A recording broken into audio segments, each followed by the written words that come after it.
Hey guys, here we go again.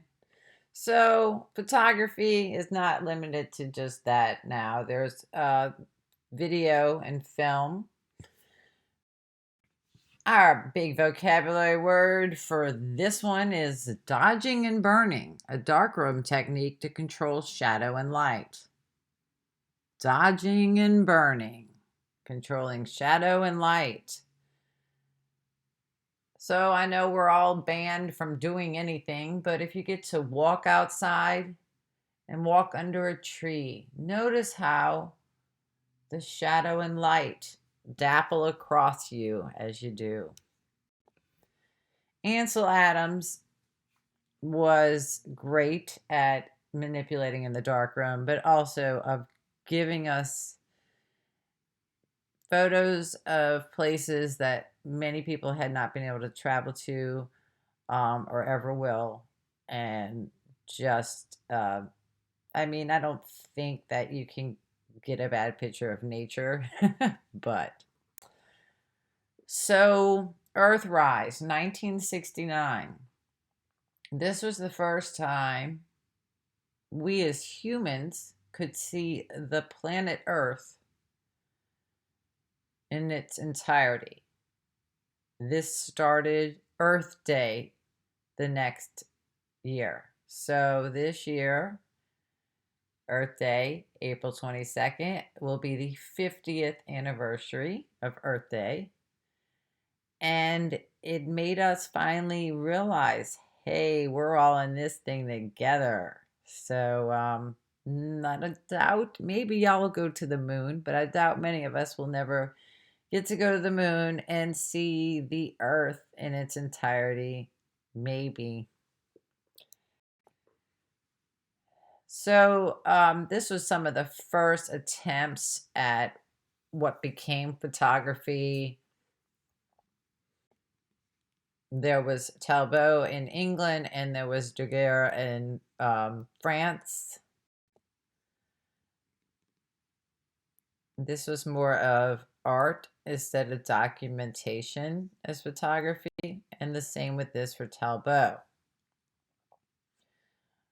where it's kind of just a staged random photo and not documenting a specific event or person. He eventually did figure out how to do a negative, which turned into a positive. Portraits became, you know, very within 10 years, like widely worldwide where people could get them done. These were just two of the more famous photographers with famous clients. Photojournalism brought world events, real world life to the forefront where people could see what was going on. Dorothea Lange was part of the WPA, um, uh, where they sent artists out, especially during where the Dust Bowl came up and sharecroppers. And here's a migrant mother she's a mom of 7 and she's in her 30s, trying to find a place to take her kids where they can grow crops. Walker Evans also was part of this program, and he went around the South to small towns, even staying in New Orleans for a while. But I just love this roadside store, um, because not only can you get every kind of fish or food, you can get this guy to move your house, obviously. Photojournalists go in some of the worst and most dangerous places. This is in a concentration camp during World War II, and Audrey Flack used Margaret Bourke-White's photo to make this painting about lives cut short. This is in Ethiopia. And again, this is before the internet, before you could just click on things and see them. And some of these things they don't tell us about. Small wars. Ron Berard just happened to be in his apartment on September 11th and had a camera. And we've seen Alfred Stieglitz's The Steerage. He was a promoter of photography as art and had the first gallery in New York dedicated to photography. And we talked about all the compositional things that he saw in this. It wasn't just about the people, it was about all those lines going up and down in light and shadow.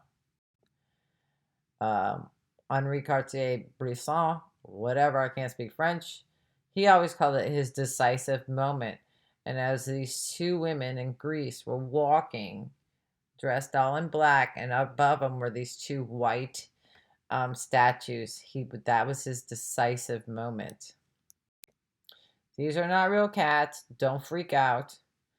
So this person makes these like weird scenes, builds these entire rooms, and then makes the photograph, and the photographs the work, and they're giant photographs. Cindy Sherman dresses herself up like crazy characters. This is like my Beetlejuice thing to me, but and takes self-portraits. David Hockney takes hundreds and hundreds of 4x6 photos and then goes back to his studio and reassembles them into giant collages. The inventor of the strobe light decided to see what it would look like taking the flame from a Bunsen burner in the lab and putting a fan and then taking this picture. I actually got to see this in person. It was pretty cool.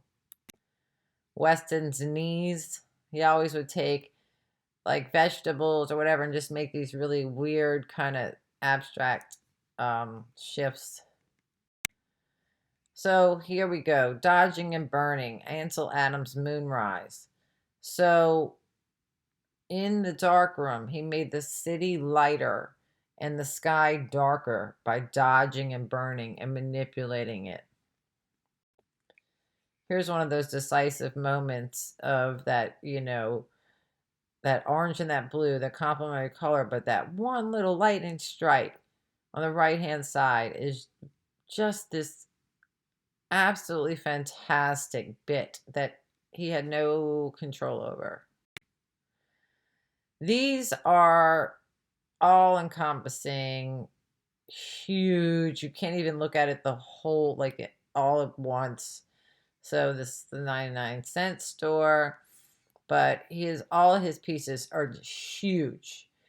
And he came around at a time where digital printing and large printing became available, but they're really all encompassing. This was all of a bet to see if a horse's legs all came off the floor at once, but it led to the motion picture. And they had some crazy motion pictures, like this one. If you're looking from above, this is like some kind of synchronized dancing. Those are people laying on the floor or making flowers of themselves or something. Here, he liked the repetitiveness of film itself and would crop together pieces and just use the film. In film editing, Hitchcock was just brilliant at it, and this is from North by Northwest. Bill Viola, I've gotten to see one of his pieces. This is just half of it. This is a room full of them, but they're all video, so me just showing you this in still makes no sense. So you stand between these two panels, okay? But they're like this. So there's one man in water and one man in fire, and they're on either side of you, and both of them have a different sound. So you get this totally crazy experience.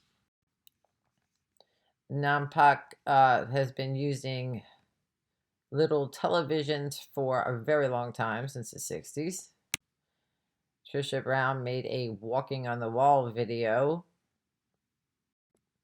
This is a video that's about 16 minutes long, and they like light something on fire, and then the tire rolls, and then it hits something else, and then it turns this thing on, and it just keeps going and going. It's this huge warehouse that keeps setting different things off.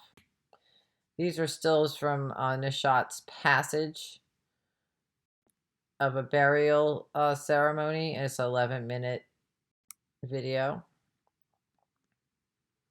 So here we have Hokusai's 36 views of Mount Fuji. And so Jeff Wall decided to recreate this scene in a photography. And this is actually in DC. This was generated from a computer. It started off as one square, and it is continuing to unfold to infinity, I guess. This was the first work done on the New York Institute of Technology's images paint system in 1983, and this took a long time. Ain't nothing like today, y'all. This takes a landscape and then incorporates these prints on it, so it's digital. Here's our digital Venus. We will see Venus many, many, many times, not this quite current one. Here in the dark room, you can take different things and then put them together, and just shows you of layering or the manipulation you can do. Mapplethorpe took pictures of people and amazing pictures of flowers. And y'all know me and my dogs. William Wegman uses Weimaraners, and he somehow makes these dogs just do whatever. So here is your sexy dog picture for the day. Namaste.